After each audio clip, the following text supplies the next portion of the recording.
네, 반갑습니다. 24시 스텝업의 황대근입니다.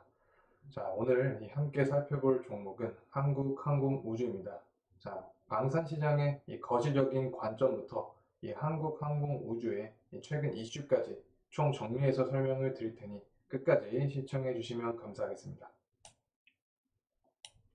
자, 현재 이 신냉전 시대라고도 불릴 만큼 이 미국과 중국의 패권 전쟁, 자, 그리고 러우 전쟁 이후에 현재는 중동 전쟁까지 세계의 정세 불안으로 각 국가들의 국방비가 증가하고, 자, 군사비 지출 역시 증가하는 이 상황에서 이 방산 시장의 규모 역시 확대되고 있습니다.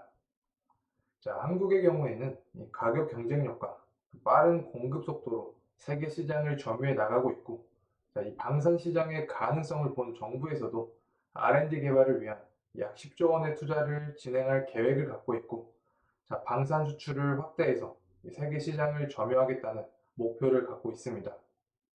자, 때문에 이 방산 기업 역시 투자에 관심이 높아지고 있는 상황이죠. 자, 우리가 이 방산 업종을 얘기를 할 때는 다른 요소보다 이 수출에 주목을 더 해야 합니다. 자, 수출은 이 양산부터 이 높은 수익성을 갖고 더욱 빠르게 이 실적 성장에 기여를 하기 때문에 그런 이유를 갖고 있는데,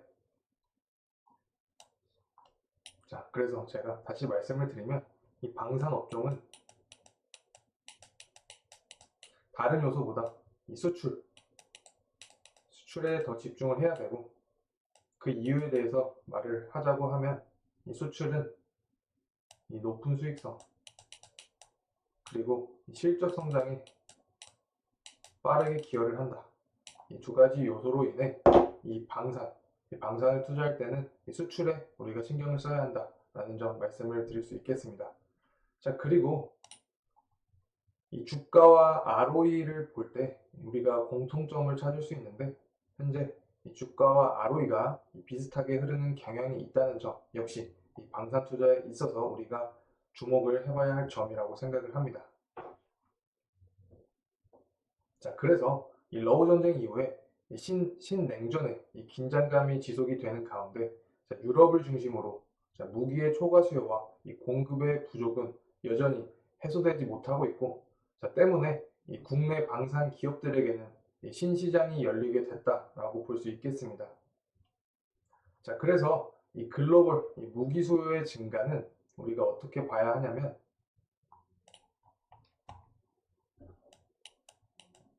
일시적 현상이 아닌 장기 트렌드로 봐야 하고, 자, 무기 도입을 검토하는 데에만 얼마나 걸리냐면 1.5년에서 2년이 걸립니다.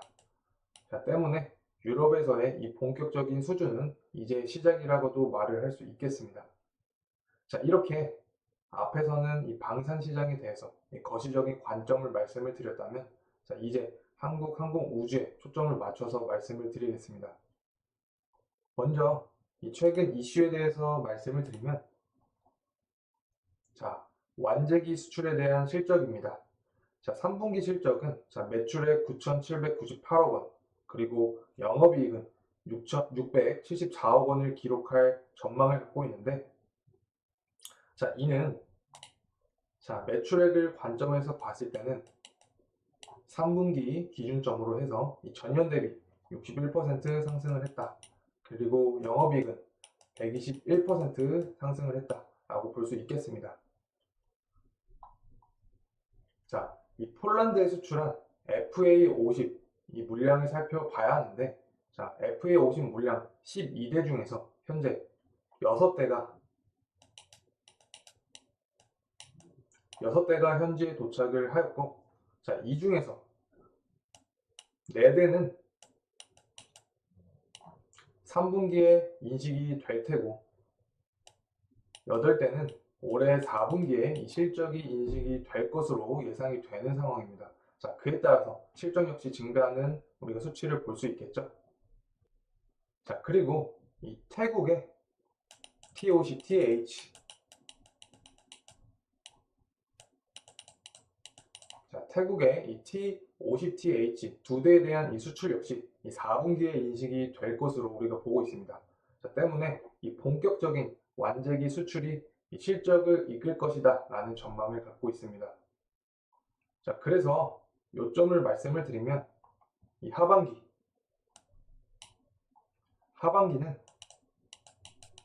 이 완제기 수출이 주도하는 실적 성장이 기대가 되며, 자, 폴란드 그리고 이 말레이시아와 FA50 진행률 인식으로의 이 변경으로 인한 24년도 실적 변동성 완화가 예상이 되는 상황입니다. 자, 이와 더불어서 내수 그리고 해외 수출 관련해서 이 추가 수출 기대감도 여전히 유효한 상태입니다. 자, 그리고 이 글로벌 항공 그리고 우주 분야 제조업체인 이 에어버스는 이 한국 항공우주, 자, 카이죠. 이 카이를 비롯한 한국 업체들과 이 파트너십을 더욱 공고히 하겠다고 밝혔는데, 특히 이 에어버스와 한국 항공우주는 이 다목적 실용위성 6호 및 위성 기반 증강 시스템을 개발한 바 있다는 점 역시 의미 있는 관계에 있다라고 볼 수 있겠습니다. 자, 그리고 또 하나 살펴볼 점은 이 서울의 ADEX입니다. 자, 여기에서 이 카이는 한국형 전투기 KF-21을 비롯해서 이 대표 수출 상품인 FA-50, 자, 그리고 한국형 기동헬기 이 수리용과 파생형 헬기들을 선보이고, 자, 우주존에서는 이 차세대 중형위성 2호기를 전시할 예정입니다.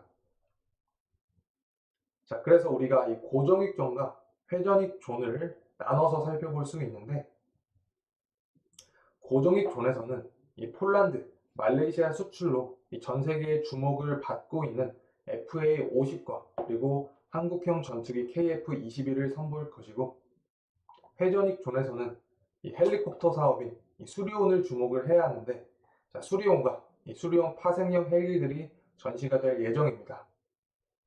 자, 수리온 플랫폼으로 이 개발 중인 이 상륙 공격 헬기와 소해 헬기 역시 이목을 끄는 국산 헬기로 뽑히고 있습니다. 자, 특히 이 KF-21의 시범 비행은 이 ADEX의 가장 중요한 파트인데, 자, 국산 전투기의 이 고기동성과 우수성을 강조하며 이 비행을 할 예정을 갖고 있습니다.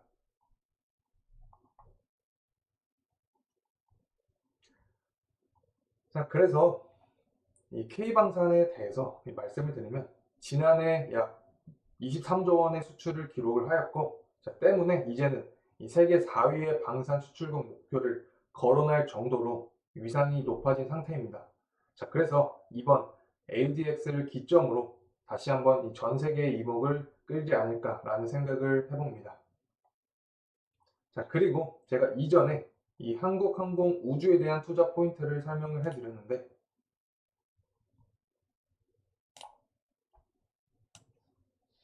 자, 다시 이 요점을 말씀드리면, 이 수출과 주가의 관계, 그리고 추가 수주 모멘텀, 매출 이미지, 이 실적 성장에 어떻게 영향을 주냐에 대해서 말씀을 드렸습니다.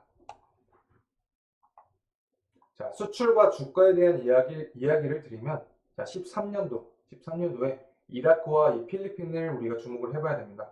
자, 이때 이라크 필리핀 수출을 기점으로 매년 계약을 따내면서, 자, 주가를 견인했지만, 반면에 이 수출이 없었던 16년도와 18년도의 주가는 좋지 못했습니다.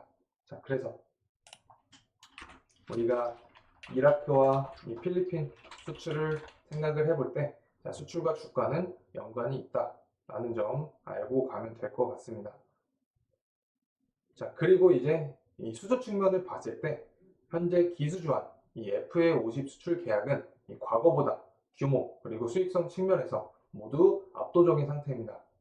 자, 그리고 카이의 가장 잘 팔리는 인기 종목인 이 FA50은 기확 보완 수출 계약 대수만 78대입니다. 자, 때문에 이는 추후에 수익성에 큰 도움을 준다라고 볼 수 있겠죠.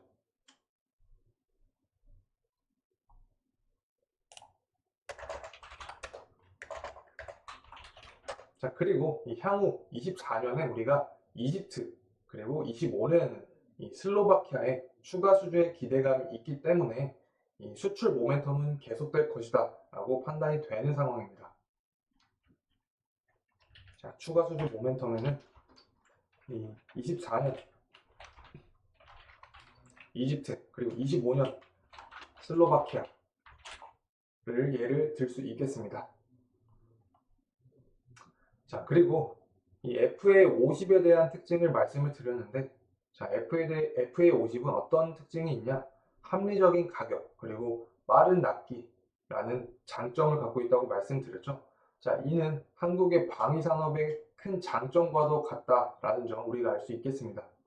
자, FA50의 이 순수 기체 가격은 평균 350억 원에서 500억 원으로 이 다른 국가들과 비교를 할 때는 상당히 저렴한 가격을 통해 이 가격 경쟁력을 유지하고, 자, 또 생산 능력을 봤을 때는 36대로 이는 평균 1에서 3년 내 인도가 가능한 점, 그리고 24년에는 추가 생산 라인 증설 시에 최대 72대까지 늘어나 이 납기 우위를 유지할 전망을 갖고 있습니다. 자, 이 카이가 개발한 FA50 전투기를 폴란드에 수출하였다고 말씀을 드렸는데, FA50은 우리나라를 포함한 이 필리핀, 이라크, 인도네시아, 말레이시아, 태국에서 운영을 하고 있었고, 현재는 이 폴란드를 포함해서 총 7개국으로 운영국이 증가를 했습니다.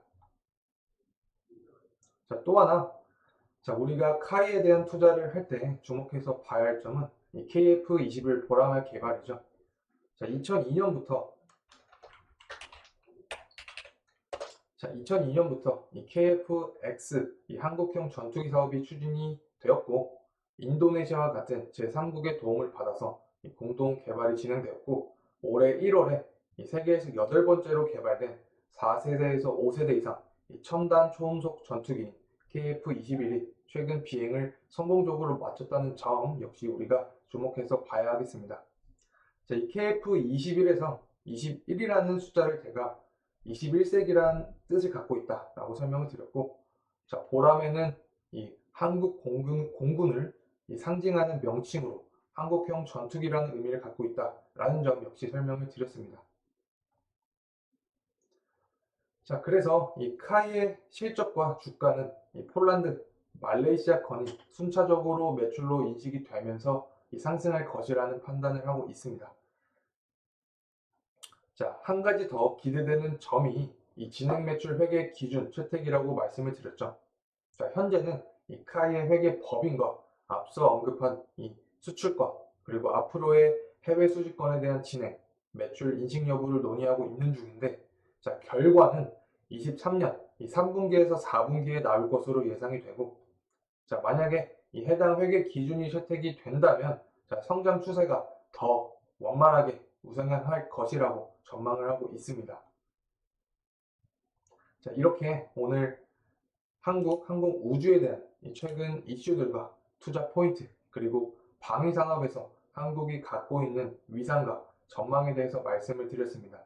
자, 오늘 영상이 도움이 되셨길 바라면서 마무리하도록 하겠습니다. 자, 끝까지 시청해 주셔서 감사합니다.